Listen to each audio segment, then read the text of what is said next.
આજના વાર્તા વૈભવ વિભાગમાં આપ સૌનું સ્વાગત છે.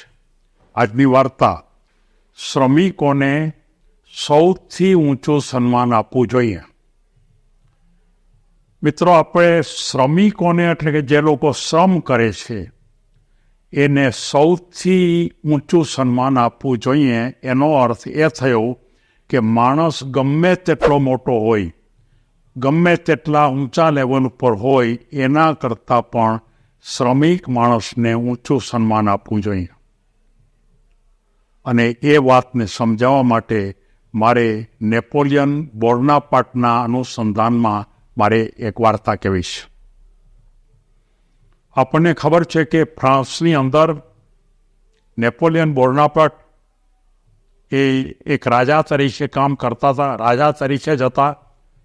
એ પોતે સમ્રાટ હતા અને એ સમ્રાટની અંદર એણે પોતાનું બધું જ કોઈ પણ પ્રકારનું કામ એના કહેવાથી જ, એના સૂચનથી અથવા એ ઈચ્છે એ જ પ્રકારે કામ થતું.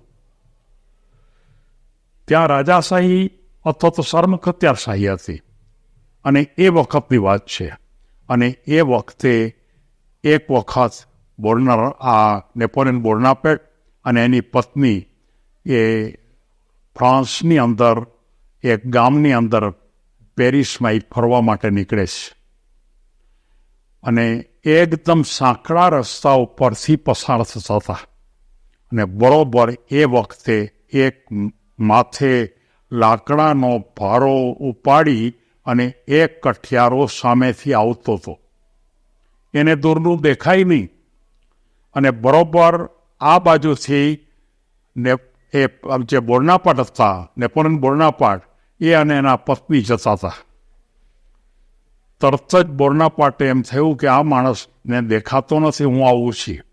એટલે પોતે એકદમ હટી જાય છે, એની પત્નીને પણ સાથે લઈ જાય છે અને પહેલો જે ખરેખર કઠિયારો હતો એ કઠિયારાને રસ્તો કરી આપે છે અને એ કઠિયારો ત્યાંથી પસાર પણ થઈ જાય છે. ત્યારે એની પત્ની એમ કહે છે કે તમે આ ખોટું કર્યું. તમે ફ્રાન્સના રાજા છો, તમે સર્વસ્વ છો, તમારું સન્માન પહેલું ચડવાવું જોઈએ, તમારે રસ્તામાંથી અટવું ન જોઈએ. એ જે કઠિયારો છે એણે કઠિયારાને અટવી જવું જોઈએ. ત્યારે એણે એમ કીધું કે વાત તારી સાચી છે, હું રાજા છું અહીંનો અને ખરેખર મારું સન્માન સૌથી પહેલું ચડવાવું જોઈએ. પણ મારે તમને સમજાવવું છે. એની પત્નીને એમ કહે છે કે તમને હજી જિંદગીના જે ઉત્તમ પ્રકારના પાઠો તમને ખબર નથી. કોઈ પણ રાષ્ટ્ર, કોઈ પણ રૈયત જો ઉત્તમ ભૂમિકા ઉપર એટલે કે નીચેના માણસોને જો વધારે સન્માન આપે તો જ એ રાજ્ય ઉત્તમ ભૂમિકા ઉપર થઈ શકે. હું રાજા છું એટલે મને સન્માન પહેલું મળવું જ જોઈએ, એમાં સવાલ જ નથી.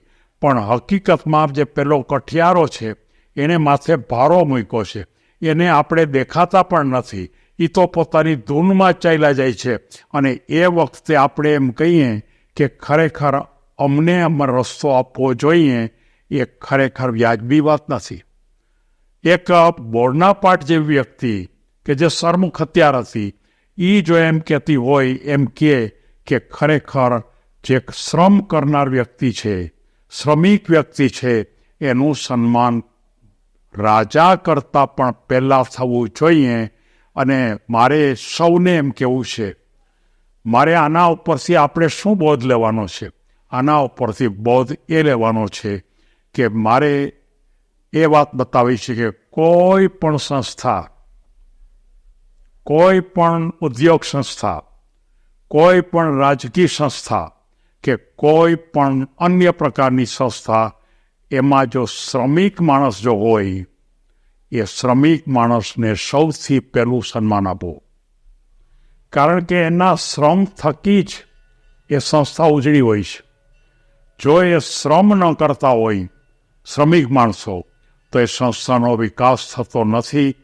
એ વિકાસના અનુસંધાનમાં તો આપણે સમજવાની વાત છે, પણ જે બોનાપાર્ટે વાત કરી એણે તો સન્માન સુધીની વાત કરી કે માત્ર એને એવું સન્માન આપો કે જે એ સંસ્થામાં, એ રાજ્યમાં એ કદાચ રાજા હોય તો એના કરતાં પણ ઊંચું સન્માન આપવું જોઈએ.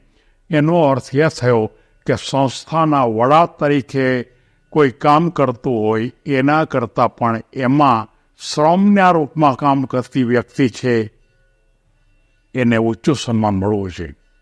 જો તમારા કોઈ પણ સંસ્થાનો વિકાસ કરવો હોય, કોઈ પણ પ્રકારની સંસ્થા જો વિકાસ કરવો હોય તો એ સંસ્થાના શ્રમિક માણસોનું જો સન્માન કરવામાં આવે વધારે, અથવા તો પહેલું અથવા તો પ્રથમ દરજ્જાનું, તો એ સંસ્થા ક્યારેય નબળી પડતી નથી.